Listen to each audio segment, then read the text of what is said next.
नमस्कार, राधे राधे। स्वागत है आप सभी का सुबोध इनफाइनाइट एजुकेशन में। पार्ट 1 आपके हो चुका था इस यूनिट का। आज हम बात करने वाले हैं पार्ट 2 के बारे में। यूनिट नंबर 1 चल रही थी हमारे पास, special pathology BSc nursing 4 semester की, ठीक है। इस लेक्चर के साथ बीएससी नर्सिंग 4 सेमेस्टर की जो पैथोलॉजी है, मतलब पैथोलॉजी सेकेंड का कंप्लीट आपके सिलेबस हो जाएगा, ठीक है, इस वीडियो के बाद में। तो स्टार्ट करते हैं हम पैथोलॉजी सेकेंड का यूनिट नंबर 1 का पार्ट 2। सबसे पहले आपके पास टॉपिक आता है मेनिंजाइटिस, ठीक है। मेनिंजाइटिस होता क्या है? देखो, हम सबने एमएसएन में पढ़ रखा है, पूरा पूरा पढ़ लिया एमएसएन में। मेनिंजाइटिस क्या होता है, मेनिंजेस क्या होता है। तो मेनिंजाइटिस क्या है? Inflammation of the meninges. It is inflammation of the meninges. Meninges क्या होता है? Layers of covering brain and spinal cord. जो ब्रेन होता है, ब्रेन और जो स्पाइनल कॉर्ड है उसको जो कवर करती है, ठीक है, वो लेयर कौन सी होती है? मेनिंजेस होती है। उसमें क्या हो जाए? इन्फ्लामेशन हो जाए, सूजन टाइप आ जाए, इन्फ्लामेशन हो जाए, तो वो कौन सा होता है? वो होता है मेनिंजाइटिस, ठीक है। टाइप की बात करें तो there are 3 types of meningitis according to their pathogenic organism, ठीक है। पहला आ गया एक्यूट पायोजेनिक। तो एक्यूट पायोजेनिक है, किसके कारण होता है ये? इकोलाई, इकोलाई बैक्टीरिया हो गया, हीमोफिलस इन्फ्लुएंजा हो गया, और निमोकोकाई हो गया, ठीक है। इसके कारण ये इसके कारण कौन सा मेनिंजाइटिस होता है? Acute pyogenic. फिर आता है एक्यूट सेप्टिक। एक्यूट सेप्टिक किसके कारण होता है? Echo virus, entero virus, echo virus, ठीक है। फिर आता है क्रोनिक मेनिंजाइटिस। तो क्रोनिक मेनिंजाइटिस का कारण क्या है? ट्यूबरक्लोसिस क्रिप्टोकोकस, ठीक है। ये इस बैक्टीरिया के कारण या इस पैथोजेनिक ऑर्गेनिज्म के कारण कौन सा होता है? Chronic meningitis. बात कर ली हमने यहाँ तक, कोई दिक्कत बिल्कुल नहीं है सर। चलते हैं आगे की तरफ। क्लिनिकल प्रोफाइल या क्लिनिकल मैनिफेस्टेशन या साइन एंड सिम्टम्स की बात करें, क्या क्या हो सकती है इसके?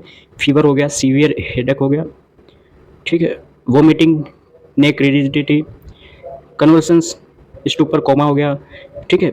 और तो भाई हम बात कर रहे हैं पैथोलॉजी की। क्या है पैथोलॉजी? और पैथोलॉजी की डेफिनेशन क्या होती है? स्टडी ऑफ डिजीज कोज, मतलब कि जो भी डिजीज़ है उसकी हम स्टडी करेंगे इसमें पैथोलॉजी में। उसके कारण क्यों, मतलब कि उसके कॉजेज़ की स्टडी करेंगे, कैसे हुई है उसकी करेंगे, ठीक है। और कैसे उसको बचे, मतलब पूरी एक तरीके से देखें तो पूरे डिजीज़ के बारे में हम उसकी स्टडी करेंगे। डिजीज़ के कैरेक्टरिस्टिक्स भी बोल सकते हैं, पैथोलॉजी आ गया, ठीक है, कैसे फैली है। तो the pathway of positive organism, क्या? The pathway of positive organism to meningitis begin with establishment of localized infection in the host, ठीक है। होस्ट के अंदर कैसे फैली है? Most of meningeal pathogens transmitted via respiratory tract route. Respiratory route है, via nasal, nasal cavity. Respiratory tract में कहाँ से फैलेगा? नोज के थ्रू फैलेगा, ठीक है। तो रेस्पिरेटरी ट्रैक्ट के जो रेस्पिरेटरी रूट है उसके थ्रू ट्रांसमिट हुई है। उस finally positive agent cross BBB and access to CSF, ठीक है। यहाँ से रेस्पिरेटरी रूट से वो क्या हुआ? ट्रांसमिट होकर हमारे मतलब रेस्पिरेटरी से ट्रांसमिट हुआ और कहाँ पे पहुँच गया वो? सीएसएफ, बीबीबी को क्रॉस करके। बीबीबी क्या है? ब्रेन ब्लड ब्रेन बैरियर, ठीक है। फार्मा में पढ़ा रखा है बीबीबी के बारे में भी। तो उसको क्रॉस करके ये कहाँ पे पहुँच गया? And access to CSF. Prostaglandin and platelets activating factors increase the effects. Prostaglandin जो कि क्या है? प्रोस्टाग्लैंडी कब रिलीज होता है? देखो, एक तो हिस्टामिन था, प्रोस्टाग्लैंडी था, ठीक है। ये कब रिलीज होता है? एनाफाइलेक्सिस में पढ़ा हमने, केमिकल रिएक्शंस होती है। तो prostaglandin and platelets activating factors increase the effects. इसके इफेक्ट्स को इंक्रीज कर देते हैं। Cause vascular endothelial injury and presence of bacteria in subarachnoid space, ठीक है। कहाँ पे बैक्टीरिया, कहाँ पे है, कौन से स्पेस में? सब एरिकनोइड। सब एरिकनोइड स्पेस क्या होता है? नर्वस सिस्टम पढ़ रखा है आपने एनाफिजियो में। It result in increase protein level in CSF. जिससे क्या होगा? जब ये वहाँ पे पहुँच चुका है, प्रेजेंस है वहाँ पे, प्लेटलेट्स और प्रोस्टाग्लैंडी के जो इफेक्ट्स है वो बढ़ जाते हैं इसके कारण। और क्या होगा? It result increase protein level in CSF. CSF के अंदर प्रोटीन लेवल बढ़ जाती है। सीएसएफ की प्रोटीन लेवल क्या होती है पहले बता रखा है, देखे जाके, ठीक है। आपने जो नोट्स बना रखे उसमें जाके देखे नॉर्मल लेवल क्या होती है सीएसएफ में प्रोटीन की। तो वो क्या हो जाएगी? इंक्रीज हो जाएगी। Vasogenic oedema and eventual cerebral oedema हो जाएगा, ठीक है। अब देखो, अब है डायग्नोसिस। कैसे पता करें कि भाई इसको मेनिंजाइटिस है?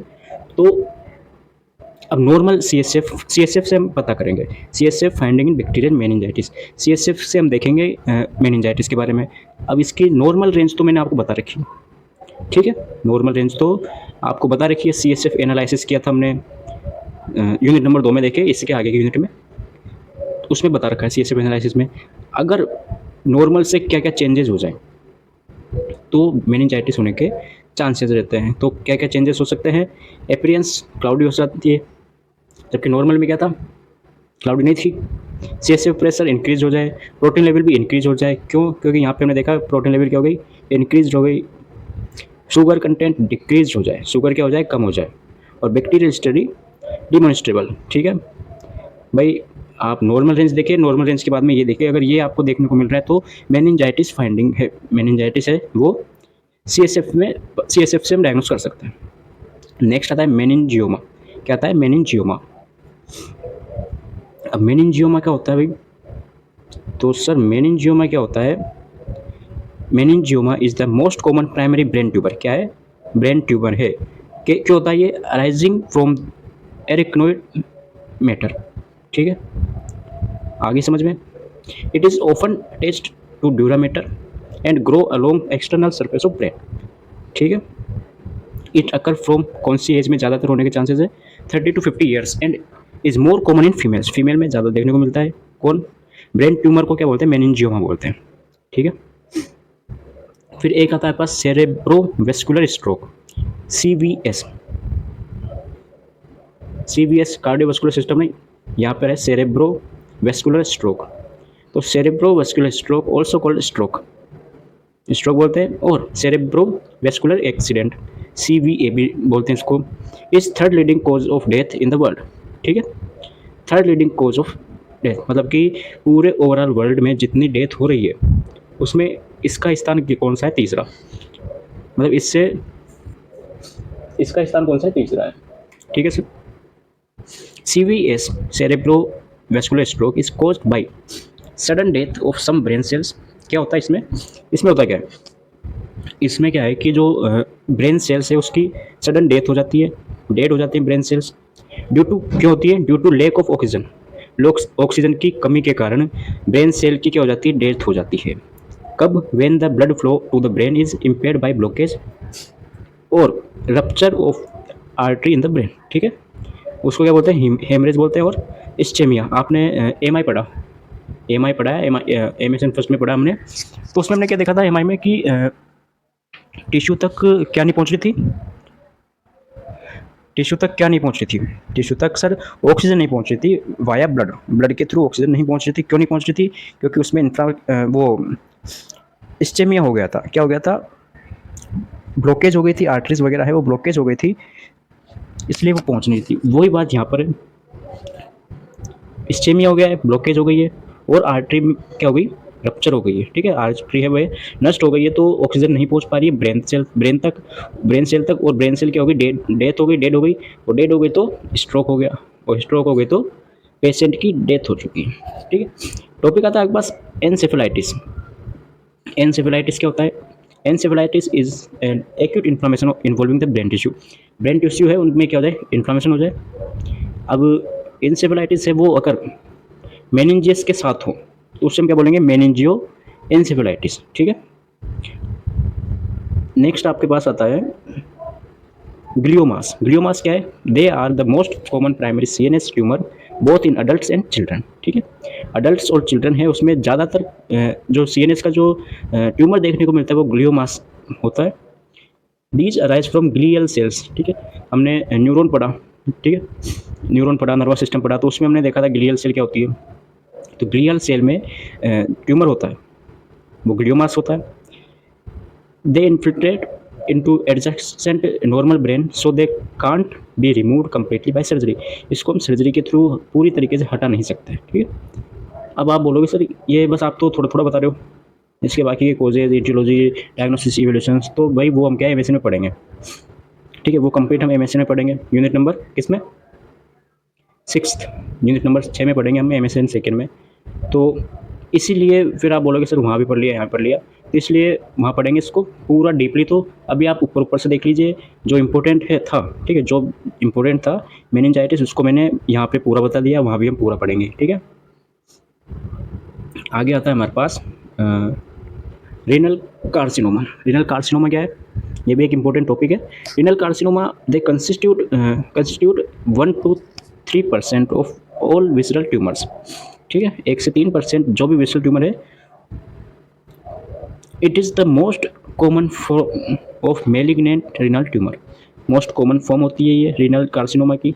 रीनल कार्सिनोमा क्या है, एक तरीके से कार्सिनोमा तो क्या हो गया, कैंसर हो गया। रीनल का मतलब आपको पता ही है। This is more common in men in age of 6 to 7 decades of life, ठीक है। एटियोलॉजी होता क्यों है ये, तो इसके कारण क्या हो गया, सिगरेट स्मोकिंग हो गया, ओबेसिटी हो गया, हाइपरटेंशन, ठीक है, एस्ट्रोजन थेरेपी वगैरह, तो ये इनके कारण होता है, एटियोलॉजी के कारण। अब इतने टॉपिक आपने पढ़ लिए तो आपको कुछ समझाने की ऐसा है नहीं भाई इसमें से कोई आपको रह रहा हो समझाने का, वो टॉपिक घूमते रहते हैं, बस नाम चेंज होता है उसका, साइन एंड सिम्टम्स वगैरह वही है ऑलमोस्ट सभी में से। तो क्लिनिकल मैनिफेस्टेशन क्या हो सकते हैं इसके sign and symptoms, costovertebral pain हो गया, palpable mass with haematuria bone for, paraneoplastic syndrome, polycythaemia, hyper calcaemia हो गया, हाइपरटेंशन हो गया। हाइपर कैल्सीमिया क्या होता है पता ही आपको, कैल्शियम बढ़ गई। हिस्टोलॉजिकली भाई पैथोलॉजी तो है, तो पैथोलॉजी में हम क्या देखेंगे, हिस्टोलॉजिकल देखेंगे, ठीक है, आपके फिजियोलॉजिकल मतलब ग्रोथ देखेंगे, और माइक्रोस्कोपिक हो गया, ठीक है, माइक्रोस्कोपिकली स्टडी करेंगे। पैथोलॉजी में कर क्या रहे हैं, हम स्टडी तो कर रहे हैं, डिजीज़ के बारे में स्टडी कर रहे हैं, क्यों डिजीज़ हुई है। It is an adenocarcinoma made up of cell with clear cytoplasm arranged in trabecular tubular solid pattern with irregular nuclei, ठीक है। हमने क्या कहा, जो ट्यूमर था, क्या था, कार्सिनोमा है, तो कार्सिनोमा में जो ट्यूमर था उसकी हमने हिस्टोलॉजिकली अगर स्टडी करी, हिस्टोलॉजिकली हमें देखने को क्या मिलता है, क्या देखने को मिलता है, it is an adenocarcinoma made up cell with clear cytoplasm, clear cytoplasm है उससे बना होता है ये एडिनोकार्सिनोमा, और अरेंज रहता है trabecular tubular solid pattern with irregular nuclei, irregular nuclei में, न्यूक्लियाई मतलब केंद्रक में, पैटर्न में ये क्या है, अरेंज्ड रहता है ट्यूमर, ठीक है। हिस्टोलॉजिकली हमने देख लिया। फिर आता है ग्रोस। ग्रोस क्या है, it is present with the solitary mass in the upper pole of kidney. कहाँ पे होता है ये, किडनी है, ठीक है, ये किडनी है, तो किडनी के अपर पोल ऑफ किडनी में होता है ये। द साइज वेरी 13 से 15 सेंटीमीटर का होता है। कौन, ट्यूमर की तो बात चल रही है। Cut section so bright yellowish area with area of haemorrhage and cystic changes, ठीक है। हमने क्या किया, कट सेक्शन लिया, उसको बोलते हैं अनुप्रस्थ काट, ठीक है, जो ट्यूमर है उसकी ऐसे अनुप्रस्थ काटी, तो उसमें देखने को क्या मिलता है, येलोइश एरिया देखने को मिलता है with haemorrhage and cystic changes में, ठीक है। ग्रोस में हमने स्टडी कर ली पैथोलॉजी में। नेक्स्ट टॉपिक आता है आपके पास ग्लोमेरुलोनेफ्राइटिस। क्या आता है, ग्लोमेरुलोनेफ्राइटिस। तो ये होता क्या है, डेफिनेशन क्या है, डेफिनेशन क्या है इसकी, तो जो ग्लोमेरुलोनेफ्राइटिस है होता क्या है, ये देखो जो आपके वो होती है ग्लोमेरुलाई, पता है ग्लोमेरुलाई क्या होती है, तो ग्लोमेरुलाई है, इसमें क्या हो गया है, इन्फ्लामेशन और डैमेज हो गई है, डैमेज, ठीक है, इन्फ्लामेशन या डैमेज हो गई है। कौन, ग्लोमेरुलाई है, जो कि उसमें क्या हो गया, इन्फ्लामेशन और डैमेज हो चुकी है। ये एक किडनी डिजीज़ होती है, किडनी डिजीज़ या रीनल डिजीज़ बोल सकते हैं अपन इसको, जिसमें डैमेज और इन्फ्लामेशन हो जाता है किसका, ग्लोमेरुलाई का, ठीक है। क्यों होता है, कॉजेज क्या है, तो minimal changes disease, acute post streptococcal glomerulonephritis, membranous nephropathy, rapidly progressive glomerulonephritis, lupus हो गया, डायबिटिक नेफ्रोपैथी हो गया, IgA nephropathy, focal segmental glomerulonephritis. तो ये सभी क्या है, कॉमन कॉजेज है इसके, किसके, ग्लोमेरुलोनेफ्राइटिस के, ठीक है। समझ में नहीं आ रहा होगा आपको, पता है क्योंकि पढ़ा नहीं है अभी तक, एमएसएन में आएगा ये टॉपिक जब पढ़ेंगे। अब यहाँ पे आप इन सबको डीपली पढ़ा दें यहाँ पे इन सबको अगर हम डीप कर ले, डीपली पढ़ा दे, तो फिर ये लेंथी हो जाएगा और एमएसएन में, फिर एमएसएन में वापस करेंगे हम इसको। तो इसलिए हम क्या है, इसको पूरे को हम एमएसएन सेक्शन में देखेंगे। अभी ये केवल आप एक तरीके से नोट्स बना लीजिए, नाम नाम याद कर लीजिए, ठीक है। अब आता है रीनल फेलियर। रीनल फेलियर क्या होता है, जब रीनल है वो सही तरीके से काम नहीं करे, ठीक है, सीवियर रीनल डिसफंक्शन हो जाए, वो होती है रीनल फेलियर। अब ये भी दो टाइप की होती है, acute and chronic. Acute renal failure क्या होता है, most common cause for acute renal failure is acute tubular necrosis. Necrosis क्या होती है, death of tissue. It is reversible lesions with severe damage to tubular epithelium, ठीक है। जो tubular epithelium है उसका क्या हो जाए, डैमेज हो जाए, ठीक है, नेक्रोसिस हो जाए, उसके कारण एक्यूट रीनल फेलियर होती है। There are two form of tubular necrosis. Tubular necrosis है, उसके दो कारण हो सकते हैं, दो फॉर्म हो सकते हैं, इस्चेमिक एंड टॉक्सिक। इस्चेमिक क्या होता है, ischaemic it is caused by severe ischaemic to the renal circulation as in case of shock के केस में हो सकती है ये ischaemic. Following transfusion reaction, severe sepsis, massive haemorrhage and DIC, ठीक है। ये इसके एक तरीके से बोले तो ये इसके कारण हो सकते हैं। इस्चेमिक रीनल फेलियर है उसके कारण ही हो सकते हैं ये सेप्सिस वगैरह। और कब हो सकती है ये, renal circulation as in case of shock हो गया, ठीक है। फॉलोइंग ट्रांसफ्यूजन रिएक्शन हो गई, सीवियर सेप्सिस हो गया, मैसिव हेमरेज वगैरह हो गया, ब्लीडिंग वगैरह हो गई, हेमरेज वगैरह, इंटरनल ब्लीडिंग, तो ठीक है, समझ में आएगा। अब आता है टॉक्सिक। टॉक्सिक क्या है, it is induced by various toxins and drugs which include heavy metal like mercury, chromium। अब देखो किडनी का काम क्या होता है, किडनी का काम क्या है, एक्सक्रेशन का काम होता है किडनी का। तो जो ड्रग्स वगैरह आई है, ड्रग्स है, मेडिसिन है, वो भी कहाँ से, यहीं से एक्सक्रेट होती है। तो जो टॉक्सिन्स वगैरह होती है, टॉक्सिक में क्या है, it is include by various toxins and drugs. जो भी टॉक्सिन्स है जो कि लिया गया हो डायरेक्टली और इनडायरेक्टली, और जो ड्रग्स है वो सभी क्या करती है कि उसमें क्या क्या शामिल है, इंक्लूड हैवी मेटल्स हो गया, जैसे मरकरी, क्रोमियम, इथेन, उन सभी के थ्रू अब वो आएंगे, जमा हो जाएगा, रीनल फेलियर होगा, सही तरीके से काम नहीं करेगा। क्या काम नहीं करेगा, किडनी सही तरीके से काम नहीं करेगी, ओलिगोयूरिया हो जाता है। क्लिनिकल फीचर्स देख लेते हैं। ओलिगोयूरिया क्या होता है, पता ही आपको, बता दिया है, पूरी चीज़ें बता रखी है, जो रेगुलर क्लासेस ले रहा है उसको पता है। इंक्रीज्ड BUN हो जाएगा, मेटाबॉलिक एसिडोसिस और हाइपरकैलेमिया हो गया, ये सभी हमने पढ़ रखा है, अगर कोई रेगुलर क्लासेस ले रहा हो तो उसको पता है। क्रोनिक रीनल फेलियर क्या होता है, एंड स्टेज, भाई एक्यूट और क्रोनिक है, दो चीज़ें होती हैं, एक्यूट एंड क्रोनिक दो चीज़ें हैं। एक्यूट आपके शॉर्ट ड्यूरेशन हो गया, शॉर्ट टर्म ड्यूरेशन हो गया, जबकि क्रोनिक है लॉन्ग टर्म ड्यूरेशन हो गया। एक्यूट है वो एक तरीके से देखें तो एक्यूट सही भी हो सकता है, एक्यूट सही हो सकता है, या और वो क्रोनिक में भी चेंज हो सकता है। एक्यूट जो भी बीमारी होती है, एक्यूट इलनेस है, वो एक तो आपके वापस से सही हो सकता है, रिकवर हो सकता है, और वो वापस से एक होती है उसकी फेज क्रोनिक में चेंज हो सकता है। क्रोनिक में चेंज होगा तो क्रोनिक में चेंज होने के बाद वो उसके रिकवर होने के चांसेस कम रहते हैं, उसके चांसेस डेथ के हो सकते हैं, डायरेक्ट रिकवर होने के चांसेस कम रहते हैं। End stage renal disease by increase in the blood level of urea and creatine with mark reductions in glomerular filtrations, ठीक है, ग्लोमेरुलर फिल्ट्रेशंस।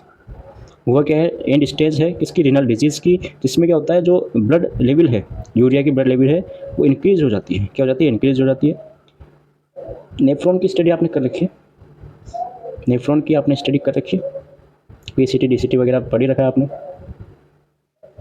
ये क्या होता है, ग्लोमेरुलर होता है, ग्लोमेरुलर होता है। तो यहाँ पे इन्फ्लामेशन हो जाए तो उसको क्या बोलेंगे हम, ग्लोमेरुलो नेफ्राटाइटिस हो गया। क्यों, क्योंकि नेफ्रॉन ही तो है, तो ग्लोमेरुलो नेफ्राटाइटिस हो गया। ये ट्यूबुलर फॉर्म होती है इसकी पूरी, ठीक है। जो जहाँ भी अभी हमने ट्यूबुलर पढ़ा है वो सभी क्या है, इसके बारे में हमने बात करी है, ठीक है ना। रीनल कैलकुलाई, बात आती है, टॉपिक आता है रीनल कैलकुलाई क्या होती है। तो रीनल कैलकुलाई भी हम पढ़ेंगे एमएसएन में, लेकिन एमएसएन सेकंड में पढ़ेंगे हम रीनल कैलकुलाई के बारे में पूरा। तो देखो एक बार हम देख लेते हैं नॉर्मल रीनल कैलकुलाई क्या होती है। स्टोन जिसे बोलते हैं, किडनी स्टोन बोलते हैं, किडनी स्टोन क्या बोलते हैं, किडनी स्टोन, पथरी, ठीक है। किडनी में क्या हो जाए, पथरी हो जाए, स्टोन हो जाए, तो वो होती है रीनल कैलकुलाई। अब कैलकुलाई यहाँ पर ये थोड़ी है कि भाई किडनी में क्या पत्थर आ जाए, स्टोन आ जाए, स्टोन नहीं है, वो क्या होता है एलिमेंट्स होते हैं। जैसे कैल्शियम हो गया, कैल्शियम के पार्टिकल्स जमा हो जाए, ठीक है, अलग अलग एलिमेंट्स के पार्टिकल्स जमा हो जाए तो उससे रिनल कैलकुलाई है या रिनल स्टोन है वो होता है, ठीक है, रिनल स्टोन। तो टाइप्स देख लेते हैं, ये हो गए इसके रिनल स्टोन के टाइप्स। तो ये हमने देर आर 4 टाइप्स, 4 टाइप्स हो गए। चारों टाइप्स हमने क्या किया, इसके ओरिजिन के बेसिस पे किया है। जैसे अगर कौन सा कैल्शियम ऑक्सलेट है, कैल्शियम ऑक्सलेट क्या है, मतलब कि स्टोन कौन सा है किडनी के अंदर, किसके कारण हुआ है, तो कैल्शियम ऑक्सलेट के कारण स्टोन हुआ है, तो वो हो गया कैल्शियम ऑक्सलेट। 80% चांसेस जो भी किडनी में स्टोन होता है, किडनी स्टोन होता है, रीनल कैलकुलाई होता है, वो क्या है, 80% चांसेस कैल्शियम ऑक्सलेट के होते हैं। फिर हो गया मैग्नीशियम अमोनियम फॉस्फेट, 10% चांसेस है। यूरिक एसिड स्टोन हो गया, सिस्टीन स्टोन हो गया, ठीक है। अब ये नहीं है कि भाई स्टोन आ गया तो वहाँ पर किडनी में गया है स्टोन, स्टोन नहीं है, वहाँ पे इनके पार्टिकल्स होते हैं। जैसे कैल्शियम ऑक्सलेट है तो इनके पार्टिकल्स होंगे 80%, ठीक है। आगे बात समझ में। पैथोजेनेसिस ऑफ रीनल कैलकुलाई, अब ये क्या है, वहाँ पे नहीं पढ़ेंगे, मैं मेंशन में इसलिए हमने यहाँ पे देख लिया। पैथोजेनेसिस ऑफ रीनल कैलकुलाई मतलब कैसे उसकी एक तरीके से पैथोफिजियोलॉजी बोल सकते हैं उसको, कैसे हुआ है। तो renal calculi are formed by an crystals compressing the stone are present in very high concentration urine. Urine है तो यूरिन में ये तो है नहीं कि केवल यूरिन ही आ रहा हो, मतलब एक तरीके से वाटर ही आ रहा हो, यूरिन के साथ साथ अलग अलग पार्टिकल्स भी होते हैं, क्रिस्टल्स वगैरह होते हैं, ठीक है ना। तो हाई कंसंट्रेशन यूरिन में प्रेजेंट हो, renal calculi are form when crystals compressing the stone are present in very high concentration in urine. जो भी स्टोन्स वगैरह है, क्रिस्टल स्टोन्स वगैरह है, वो ज़्यादा सांद्रता में, हाई कंसंट्रेशन में प्रेजेंट हो यूरिन के अंदर। This leads to aggregations and deposition of these crystal within the renal parenchyma forming calculi, ठीक है। जो यूरिन के साथ बाहर नहीं निकल पा रहे हो, लेकिन यूरिन के साथ बाहर नहीं आ पा रहे हो, और वो जो रीनल पेरेन्काइमा है वहाँ पर क्या हो जाते हैं, एक तरीके से डिपॉजिट हो जाते हैं, जम जाते हैं, ठीक है। जम जाते हैं तो बाद में फिर क्या क्या देखने को मिलता है, सिम्टम्स क्या क्या हो सकते हैं, पेन हो गया, पेन होता है, ठीक है, और यूरिनेशन के टाइम पर पेन होगा। ऐसे बहुत सारे इसके साइन एंड सिम्टम्स होते हैं, वो एमएसएन में देखेंगे। एमएसएन का लेक्चर इसके जस्ट बाद आ जाएगा आपके, ठीक।